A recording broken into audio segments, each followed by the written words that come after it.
एक औरत अपने घर से निकली। उसने घर के सामने सफेद लंबी दाढ़ी में 3 साधु महात्माओं को बैठे देखा। औरत ने कहा, मैं आप लोगों को नहीं पहचान पाई, बताइए क्या काम है? साधुओं ने बोला, हमें भोजन करना है। औरत ने कहा, ठीक है, कृपया मेरे घर में पधारिए और भोजन ग्रहण कीजिए। एक साधु ने प्रश्न किया, क्या तुम्हारा पति घर में है? औरत ने उत्तर दिया, नहीं, वह कुछ देर के लिए बाहर गए हैं। तीनों साधु एक साथ बोले, तब हम अंदर नहीं आ सकते। थोड़ी देर में पति घर वापस आ गया। उसे साधुओं के बारे में पता चला तो उसने तुरंत अपनी पत्नी से उन्हें आमंत्रित करने के लिए कहा। औरत ने साधुओं के समक्ष गई और बोली, जी, अब मेरे पति वापस आ गए हैं, कृपया आप लोग घर में प्रवेश करिए। साधुओं ने औरत को बताया, हम किसी घर में एक साथ प्रवेश नहीं करते। औरत ने अचरज से पूछा, ऐसा क्यों है? जवाब में मध्य में खड़े साधु ने बोला, पुत्री, मेरी दाईं तरफ खड़े साधु का नाम धन और बाईं तरफ खड़े साधु का नाम सफलता है और मेरा नाम प्रेम है। अब जाओ और अपने पति से विचार विमर्श करके बताओ कि तुम हम तीनों में से किसे बुलाना चाहती हो।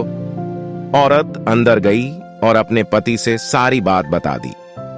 पति ये सुनकर बेहद खुश हो गया और बोला, चलो जल्दी से धन को बुला लेते हैं, उसके आने से हमारा घर धन दौलत से भर जाएगा और फिर कभी पैसों की कमी नहीं होगी। औरत बोली, क्यों ना हम सफलता को बुला लें, उसके आने से हम जो करेंगे वो सही होगा और हम देखते देखते धन दौलत के मालिक भी बन जाएंगे।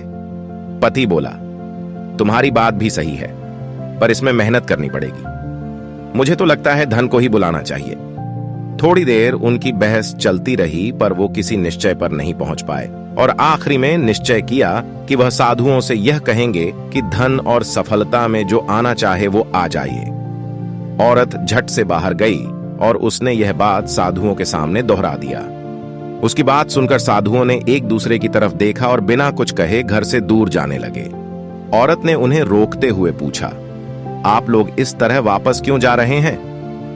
तब धन और सफलता नामक साधुओं ने कहा, पुत्री, दरअसल हम तीनों साधु इसी तरह द्वार द्वार जाते हैं और हर घर में प्रवेश करने का प्रयास करते हैं।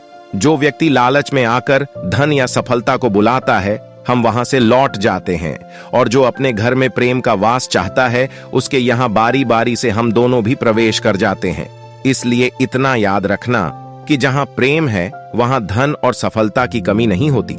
कमाई की परिभाषा सिर्फ धन से ही तय नहीं होती। तजुर्बा, रिश्ते, सम्मान और प्रेम सभी कमाई का ही रूप है।